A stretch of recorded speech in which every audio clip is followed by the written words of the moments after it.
이제 리플로우 시스템을 STI는 좀 만들고 있다. 최근에 핫한 반도체 내에서도 핫한 HBM 쪽으로 이게 가고 있는 거죠.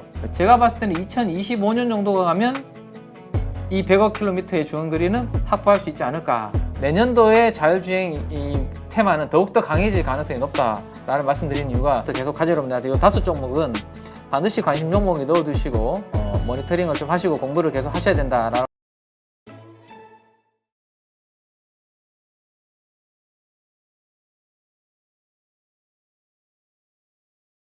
자, 그 다음에 이제 어제 제가 이제 요 CCSS에 대해서 이제 말씀을 좀 드렸었는데, 반도체 관련된 장비주들이 그나마 어제 오후장에 조금 힘을 내는 종목들이 좀 나왔습니다. 네. 반도체 장비주들이 좀 힘을 내는 종목들이 좀 나왔는데, 여기에 대해서 이제 또 궁금해 하시는 분들이 좀 있으셔가지고 추가적으로 조금 업데이트를 좀 해드리면, 제가 CCSS에 대해서는 요런 장치다라고 말씀드렸죠. 센트럴 중앙 화학 공급 장치다라는 말씀드렸고, 요거는 우리가 반도체와 디스플레이 공장을 딱 지을 때, 팹을 만들 때 들어가는 가장 초반에 깔려야 되는 인프라 장비다라는 말씀을 드렸습니다. 기초 장비다라는 말씀드렸고, 클린룸, 아주 미세먼지도 허용하지 않는 클린룸을 만들 때 같이 들어가는 경향이 있다라고 말씀드렸습니다. 주로 이들 쪽으로 향이 나가는데, 지금 이 CCSS가 제가 캐시카우 역할을 한다라고 말씀드렸죠. STI의 전체 매출에서 큰 부분을 차지한다라고 말씀드렸습니다. 근데 중요한 게, 요게 만약에 지금 잘 돼서 주가가 최근에, 어제도 사실 장중에는 신고가 흐름을 이렇게 계속 가는 흐름이었는데, 막판에 오후장에 코스닥이 막 흔들리고 대장주들 막 흔들리고 급등락이 심해지니까 윗꼬리를 좀 달아버렸는데요. 자, 경쟁사로 CCSS 경쟁사는 회사에서 이거는 코멘트한 내용입니다. 분기 보고서에 우리는 한양 ENG, 오션 브릿지, CNG 하이테크 이런 종목들과 이 CCSS 영역에서는 경쟁을 하고 있습니다라고 그렇게 발표를 했습니다. 그래서 제가 이 세 종목들을 한번 이렇게 그려봤죠. 수익률을 한번 비교를 이렇게 해보니까 이런 흐름이 나오는 거죠. 자, 최근 일주일 동안의 주가 흐름을 한번 비교를 해보니까 STI만 플러스 24%고 CCSS를 같이 하는 나머지 종목들은 지금 보시는 것처럼 그냥 다 마이너스예요. 그러면 중앙화학 공급장치 이 CCSS 업황이 좋아서 지금 올라가는 게 아니라 STI만의 고유의 뭔가 이유가 있기 때문에 주가가 이렇게 올라가는 거 아닌가라고 생각을 해야 된다라고 말씀을 드렸습니다. 그래서 그러면 STI는 뭐 모멘텀이 있는데, 이 부분이죠. 자, 이 그림을 이제 업데이트를 다시 한번 해보면, 이게 이제 TSMC의 코어스 패키징 구조죠. 지금 보시면 D램과 D램을 수직으로 이렇게 연결하는 이게 이제 고대역폭 메모리 HBM인데, 칩과 칩을 연결하는 데 있어서도 여기 동그란 여기 뭔가 범프라는 역할, 이런 솔더볼 이런 것들이 필요하고, 그 다음에 고성능 기판을 수평으로 이렇게 연결하려면 패키지 반도체 기판이 아니라 웨이퍼를 기반으로 만든 인터포즈 기판이 필요하다고 말씀드렸는데, 요 중간중간을 연결하는 것들, 여기 인터포즈 기판과 패키지 기판을 연결하는 것들, 이런 부분들에 있어서 범프라는 역할들이 필요하다라는 말씀을 드렸습니다. 자, 그래서 이제 거기에 들어가는 이제 리플로우 시스템을 STI는 좀 만들고 있다라고 보시면 되는데요. 자, 그림에서 보시는 것처럼 여기 뭔가 기판 위에다가 여기 동글동글한 게 찐빵 같은 것들이 이렇게 붙어져 있죠. 붙어져 있습니다. 그래서 옆에서 측면에서 봤을 때 모양은 측면에서 봤을 때 모양은 그런 부분들이 있어요. 지금 보시면 이렇게 붙여져 있는 기판과 기판 사이에 이런 것들이 붙어져 있는 이런 부분들이 있죠. 그래서 여기에서 이제 범프를 플리치 공정에서 열을 사용해서 범프를 형성하는 장비를 STI가 만들어주고 있다라고 그렇게 보시면 될 것 같아요. 그래서 그러면 이게 어디로 갔냐? 최근에 핫한 반도체 내에서도 핫한 HBM 쪽으로 이게 가고 있는 거죠. 그죠? HBM 쪽으로 이게 가고 있다라고 보시면 됩니다. 그래서 HBM 쪽으로 그럼 어디 가는데, SK 하이닉스랑 이쪽을 수년간 연구를 열심히 해왔고, SK 하이닉스가 지금 엔비디아 쪽으로 이 부분을 독점을 하다 보니까 STI 이 부분이 계속 부각이 되어서 주가가 같이 이제 올라왔던 건데요. 최근에 제가 해드렸던 이야기는 뭐였죠?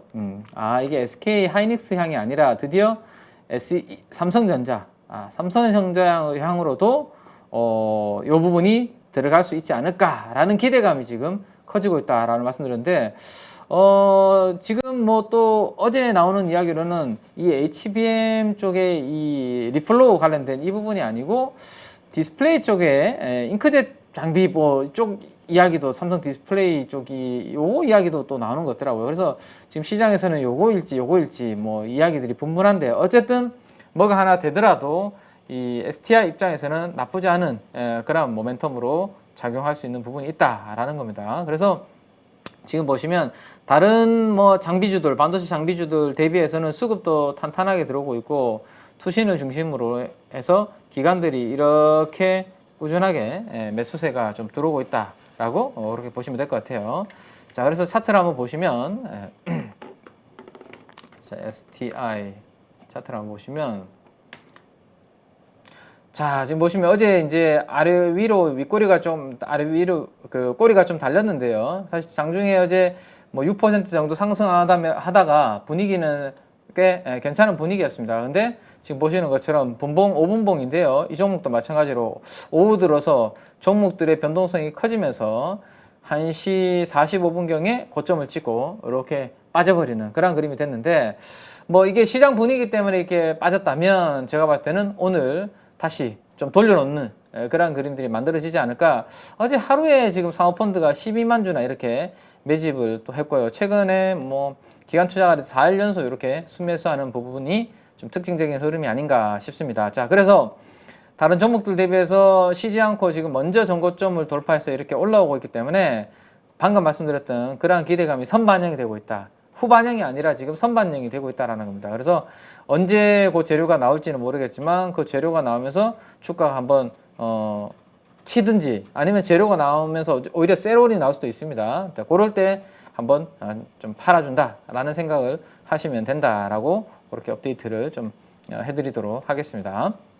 자, 그 다음에 하나가 있고, 그 다음에 오늘 이제 말씀드릴 내용 중에 또 하나는 이제 테슬라가 하루 올랐다가 오늘은 좀 쉬었죠. 지금 보시면 제가 이제 갭 구간이 있기 때문에 이 갭을 하루 만에 뚫어줄지는 뭐 또 봐야 된다라는 말씀을 어제 드렸는데, 지금 보시면 요 갭을 오늘 메우지 못했고 그 갭을 메우러 가는 과정에서 윗꼬리가 이렇게 달리는 그런 모습이 만들어졌습니다. 그래서 280달러에서 290달러 요 사이는 갭 저항이 좀 느껴지는 그런 모습이에요. 그죠? 그래도 뭐 어제 상승은 10% 했고 2% 반납했으면 그래도 뭐 양호한 숨고르기 아니었나라는 생각을 해볼 수 있을 것 같은데, 제가 이제 자율주행 관련해서 가족 여러분들한테 많이 이제 이 우리 8.15 방송을 통해서 많이 말씀드렸던 종목이 뭐 다들 잘 아시겠지만 퓨런티어라는 종목이 있고, 이번에 이 200일선 부근까지 이렇게 빠졌을 때도 남들이 별로 관심 안 가질 때 이렇게 200일선 부근에 빠졌을 때가 이 자율주행 관련해서 앞으로 하반기 내년도 좋아질 퓨런티어는 오히려 이때 관심을 두시는 게 좋겠다라는 말씀을 드렸는데, 어제 이제 좀 상한가를 갔는데 상한가 막판에 막 상한가 이렇게 갖다 붙이는 걸 보고 약간 좀 억지스러운 느낌도 좀 있었는데요.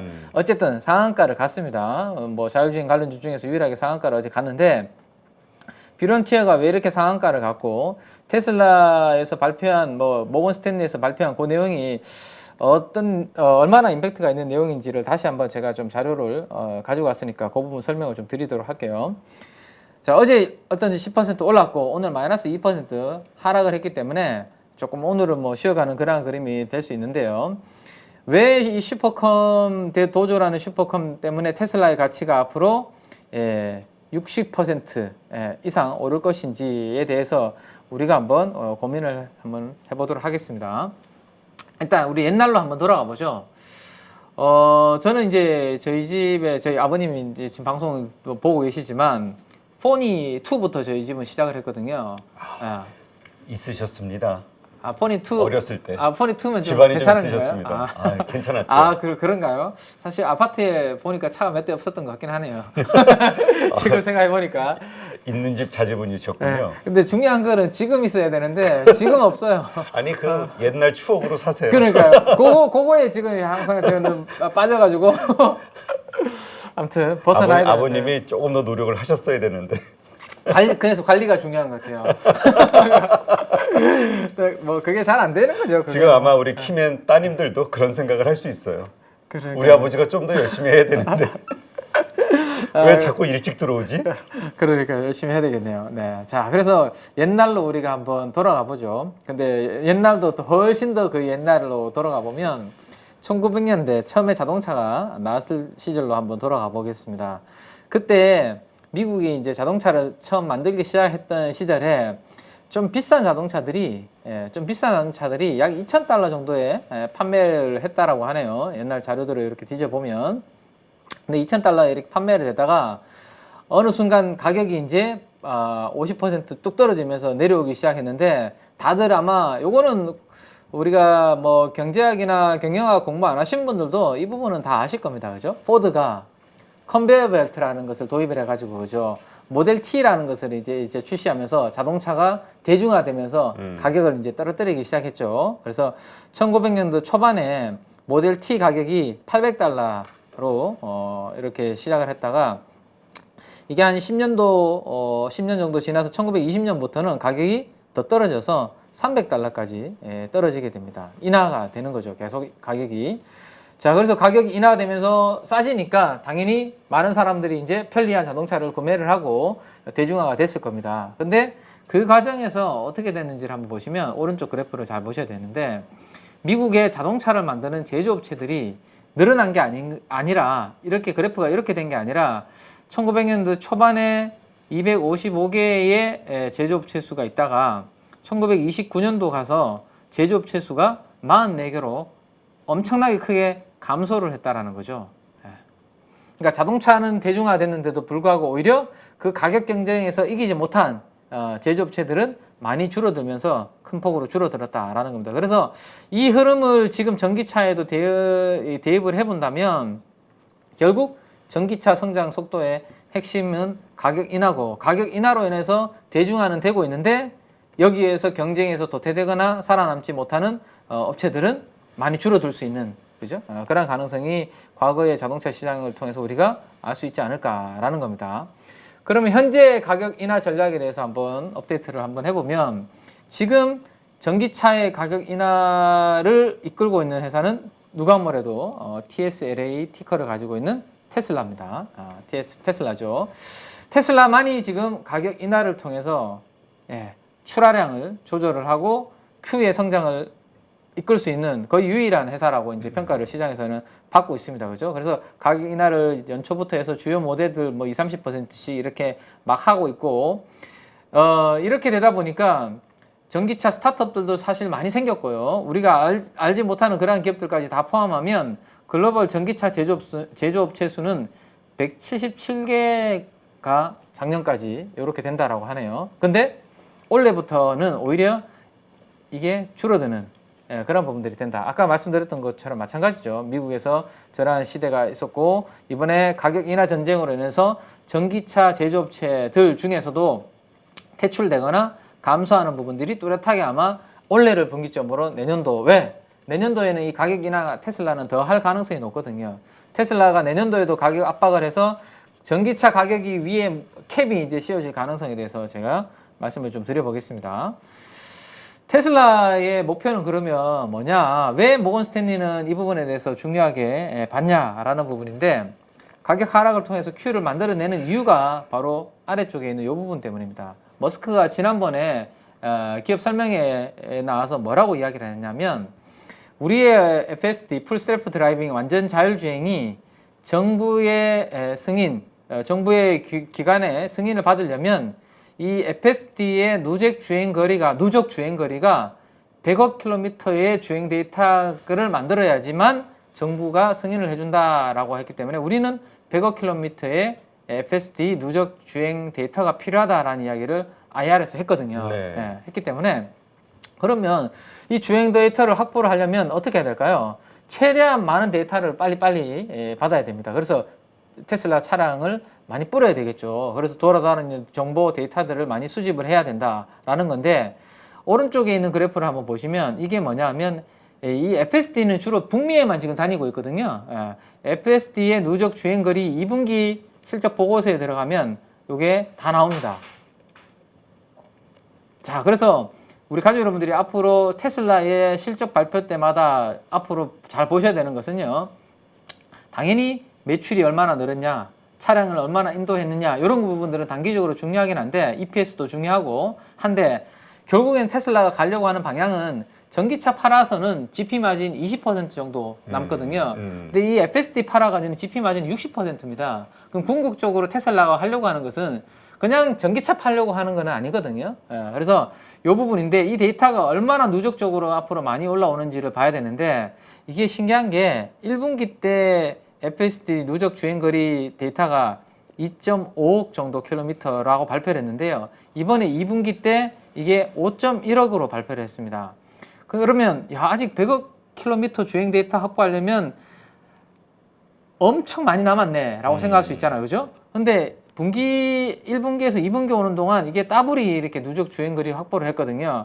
그러면 이걸 더블식으로 앞으로 확보를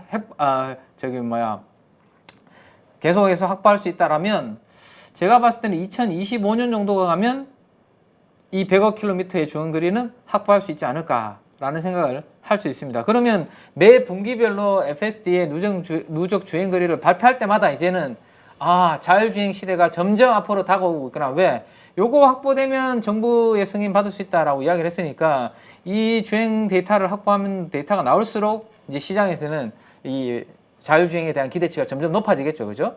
그러면 2025년 정도에 이 주행 데이터가 확보된다라는 것을 감안하면 내년도인 2024년도가 이 데이터가 나올 때마다 자율주행에 대한 테마는 훨씬 더 강하게 만들어질 가능성이 높지 않을까라는 생각이. 그래서 제가 최근에 뭐 피런티어라든지 현대오토이버라든지 이러한 부분들이 만들어질 때, 올해도 올해지만 내년도에 자율주행 이 테마는 더욱더 강해질 가능성이 높다라는 말씀드리는 이유가 바로 이 부분 때문이다라고 생각을 하시면 될 것 같습니다. 근데 이 부분을 도와주는 게 바로 이 테슬라의 도적 컴퓨터의 성능이 지금부터 훨씬 더 압도적으로 좋아지는 부분이 있다는 거죠. 어제 뭐 언론에서는 이런 비교를 하더라고요. 엔비디아 칩보다 훨씬 더 성능이 우수한 부분이 있다라는 이야기를 했는데, 그게 만약에 맞고 잘 된다라면 어떤 역할을 해줄까요? 지금 엔비디아의 고성능 GPU가 A100에서 H100으로 가고 있잖아요. 그죠? 근데 이 H100을 살려고 하면 줄을 서시오라고 하고 있잖아요.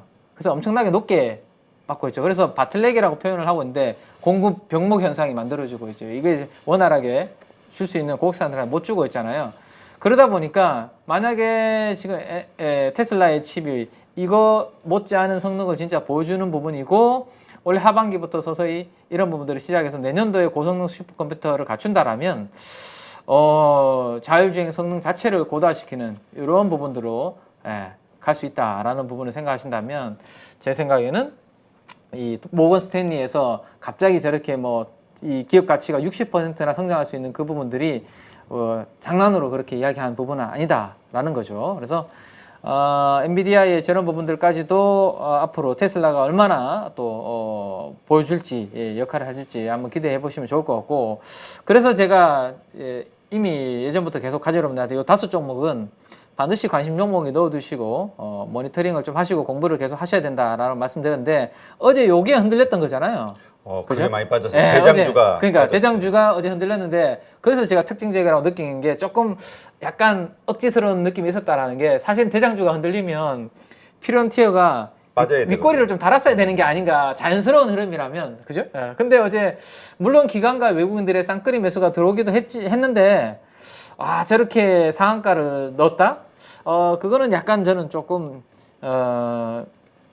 인위적인 억지스러운 느낌이 좀 있었다라는 생각이 좀 드네요. 그래서 우리 가족 여러분들한테 좀 말씀드리고 싶은 부분은, 지금 단기적으로는 현대오토이버가 만약에 오늘 추가적으로 더 빠지고 막 변동성이 커지면 밑에 있는 텔레칩스, 칩스 엔비디어, 그 다음에 넥스트칩 이런 종목들이 또 같이 흔들릴 수는 있습니다. 다 같이 흔들릴 수 있는데 그렇지 않고 현대오토웨이브가 기간 조정 정도만 보인다면 이들도 약간 숨고르기 했다가 다시 뭐 자율주행 테마가 부각이 됐어요. 언제든지 움직일 수 있는 후보군들이다라고 보셔야 돼요. 그래서 뭐 퓨런티어는 아까 상한가 가는 걸 봤으니까 오히려 상한가 간 위치에서 현대오토웨이브가 조금 흔들리는 모습이 이어진다. 그러면 일부는 좀 팔아뒀다가 좀 조정받으면 뭐 퓨런티어는 다시 또 일부는 밑에서 또 뭐 채워 넣는 그런 부분도 괜찮을 것 같고요.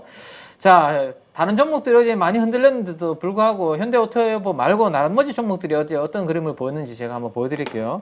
이들이 앞으로 어떤 흐름을 보여줄지를 제가 봤을 때는 미리 보여준 게 아닌가 싶습니다.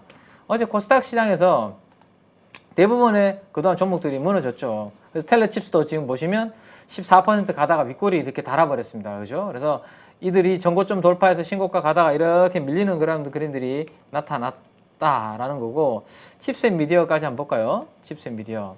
자, 칩셋 미디어도 이렇게 어제 양봉으로 분위기 괜찮았죠. 고점 돌파하면서 제가 특히나 칩셋 미디어는 차량용 반도체 설계 자산인 IP를 가지고 있는데 특히 IP가 어느 쪽에서 IP라고 말씀드렸죠?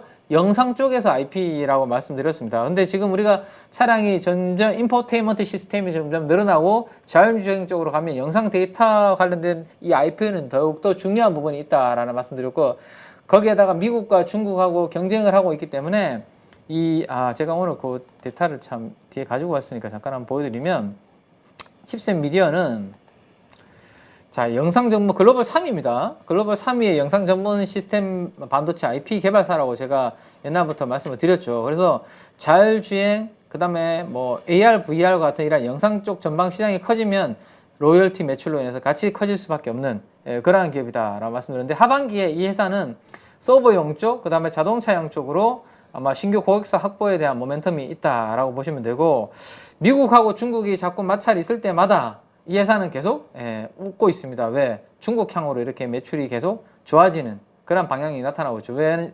미국에서 그런 IP를 가지고 와서 쓰다가 그게 막히니까 결국에는 우리나라의 칩셋 미디어의 IP를 가지고 가서 중국이 그 사업을 할 수밖에 없는 부분이기 때문에 이런 부분들이 좋아질 수밖에 없다라고 보시면 될 것 같아요. 그래서 칩셋 미디어는 안정적으로 라이센스 매출과 로열티 매출이 꾸준하게 아마 나오면서 실적 성장도 동반하는 자율주행 관련주가 될 거다라고 보시면 될 것 같습니다. 그래서 이번에 퓨런티어가 먼저 이 회사가 제가 차별화되는 포인트는 하이비전 시스템은 모바일 쪽의 카메라 검사 장비라고 말씀드렸고요. 하이비전 시스템이 퓨런티어의 모회사다라는 말씀드렸죠. 그래서 하이비전 시스템의 자회사가 퓨런티어고, 이 회사는 모바일형 카메라 검사 장비가 아니라 전장 쪽입니다. 전장. 그러니까 차량의 자율주행이 테슬라가 내년도에 뭐 50억 킬로미터의 누적 거래를 확보를 하고 내년 후년에 100억 킬로미터의 누적 데이터를 확보를 하게 되면 정부에서 FSD 승인을 받을 것이고 본격적으로 2025년부터 자율주행 시대가 열릴 텐데, 그때 차량에 들어가는 눈들이 점점 많아질 거고, 이것들을 검사하는 검사 장비라고 생각을 하셔야 돼요. 그러면 퓨런티의 전방은 앞으로 수년간 좋아지는 방향으로 보셔야 됩니다. 그래서 제가 이제 이게 반도체와 디스플레이의 장비랑 뭐가 다른지 우리가 생각을 해야 되잖아요. 네. 왜냐하면 반도체하고 디스플레이는 한번 장비 들어가면 수주 끊겨버리잖아요. 그렇죠. 근데 이쪽은 그쪽과 좀 다른 부분이 뭐냐면 여기에 들어가는 카메라의 스펙이 동일한 게 아니거든요. 차량마다 달라질 것이고, 그렇지, 모델마다. 네, 모델마다 달라질 것이고, 그 다음에 테슬라가 이번에는 예를 들어서 모델 3를 내놨는데 다음에 다른 스펙을 낼 때는 거기에 대한 카메라의 스펙이 바뀌어버리면 또 거기에 맞는 검사 장비를 또 납품을 해야 되거든요. 그래서 기존에 우리가 반도체 장비, 디스플레이 장비하고는 좀 성격이 다르다라고 그렇게 보시면 될 것 같아요. 그래서 퓨런티어는 그래서 전장용 장비의 수주 잔고가 많이 급증을 하고 있는 부분이 있고, 그래서 전장용 쪽에 매출이 이렇게 증가하는 부분이 포인트다. 그래서 뭐 예전부터 우리가 공부를 해왔었는데 어제 상한가 들어갔으니까 여기에서 막 추격할 그런 부분은 아니지만 앞으로 2024년, 2025년까지 매 분기마다 제가 앞으로 요 데이터를 계속 보여드릴 거예요. FSD 누적 주행거리 데이터가 진짜 지금처럼 매 분기마다 두 배씩 이렇게 쌓여간다면 105km 주행 데이터 확보하는 데까지 시간은 짧으면 1, 2년 안에 가능하다라는 것을 보여드릴 테니까 그 부분과 함께 자율주행 테마는 앞에 있는 요 종목들은 지금 당장은 흔들리지만 지금 당장은 뭐 주도주들이 흔들릴 때 당연히 같이 흔들리겠지만 큰 파동에 있어서 계속 업데이트를 하고 공부를 해나가야 된다라는 것을 다시 한번 저 강조를 드리도록 그렇게 하겠습니다.